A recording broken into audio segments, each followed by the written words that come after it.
Hello guys and welcome to a new tutorial with the Nubian Tech Tips. Today I'm gonna show you how to enable the game mode on Honor X9c. Well, the first thing that we're gonna do, obviously, we're gonna open a game. We're gonna open Stumble Guys. Obviously. You can see that on the right side of the screen that there is a menu, or there is something floating over the left side of the screen. What I'm gonna do is that I'm gonna um, press on it like that, and you can see that my phone is set on balanced mode.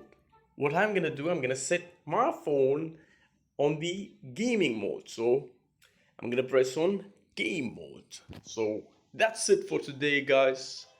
You know, thanks for watching. If you didn't like the video, make sure to press dislike button. If you like the video, make sure to press the like button, press the subscribe button. Do comment. It helps. Enjoy your gaming, and thanks for watching. See you later. I'm gonna enjoy playing Stumble Guys right now, so see you later, guys.